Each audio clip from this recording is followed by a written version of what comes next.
Winter nights can be brutal, especially when the warmth of modern radiators and central heating is absent. Before these conveniences, families across Europe and North America relied on practical, time-tested strategies to stay warm, often achieving levels of comfort that modern heating sometimes fails to replicate.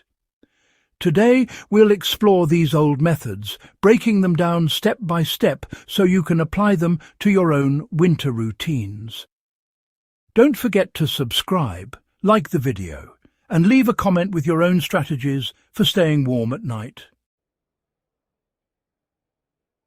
They layered bedding for maximum heat retention.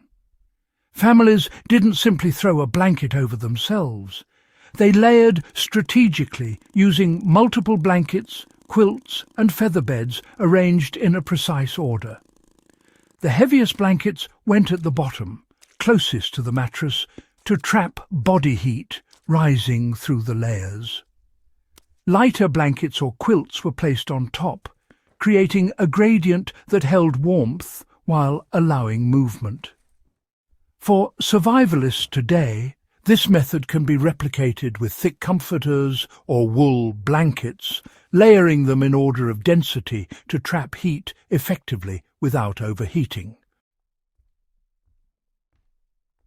They insulated beds with straw or feather mattresses. Straw ticks, feather beds and hay were commonly used as insulating layers. A thick straw mattress could be topped with a feather bed to provide both insulation and softness. Straw acts as a natural barrier against cold surfaces, while feathers retain body heat. Modern preppers can mimic this principle using thermal pads or thick quilts on top of a thin mattress, creating a pocket of warm air beneath the sleeper. The key is separating the body from cold surfaces while layering materials that retain heat. They shared warmth strategically in the same bed. In many households, family members shared beds not out of necessity alone, but as a practical method to conserve heat. Adults often slept with children to transfer warmth. Historical records from the early 1900s show that this approach was standard in colder regions, where conserving heat overnight could mean the difference between comfort and frostbite. For modern applications, even without co-sleeping, placing a hot water bottle or heat pack near the body can recreate a localized warmth effect similar to what families achieve naturally. They used bed curtains and enclosed sleeping spaces. Curtained beds were common in Europe, especially in northern climates. Bed curtains acted as micro-enclosures, trapping body heat and blocking drafts from the room, by creating a smaller, insulated space around the sleeper. The air warmed quickly and stayed contained. You can replicate this by using a canopy, a thick throw draped over the bed, or even a temporary tent-like setup to reduce heat loss in drafty rooms. The principle is simple. The smaller the enclosed airspace, the less energy the body needs to stay warm. They dress specifically for bed rather than relying on blankets alone. Nightwear in the past was designed for warmth. Woolen nightshirts, long socks and caps were standard even indoors. People understood that heat loss from the head and extremities was significant, so they dressed accordingly. Modern preppers can adopt the same principle by choosing thermal sleepwear, layering socks, and using insulated caps to reduce heat loss while conserving energy. This method is especially effective when combined with layered bedding and insulated sleeping spaces. They preheated the bed before sleeping. One overlooked method involved warming the bed before use. Families would use hot stones, warm bricks, or bottles of hot water, placing them beneath the sheets to heat the sleeping surface. This preheated bed would retain warmth for hours, making nights more comfortable. Today, hot water bottles, microwavable heat packs, or electric heating pads can replicate the same effect safely. The principle is consistent. Starting with a warm surface drastically reduces overnight heat loss. They minimize drafts and cold spots in the room.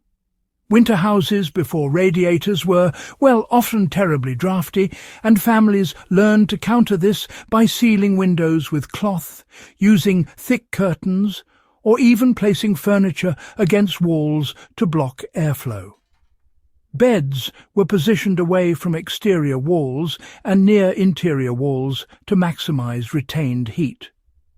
Preppers today can apply this by checking windows and doors for gaps, using draft stoppers, or placing beds strategically to reduce exposure to cold surfaces. These small adjustments really do make a significant difference in how warm a room feels without any modern heating. They maintained consistent routines for heat conservation. Beyond physical measures, historical families had routines that preserved warmth naturally. They went to bed earlier, stayed active before bedtime to build body heat, and avoided sleeping in damp or poorly ventilated spaces. This awareness of heat management shows that staying warm wasn't accidental, it was a practice skill. Modern survivalists can adopt these routines by heating rooms with small, safe methods before sleep, staying active in the evening and keeping bedrooms dry and insulated. The common thread across all these practices is efficiency. Every measure worked together to conserve and maximize heat layering, insulation, enclosed sleeping spaces, appropriate clothing, and preheating beds. These techniques didn't rely on electricity or fuel-intensive systems.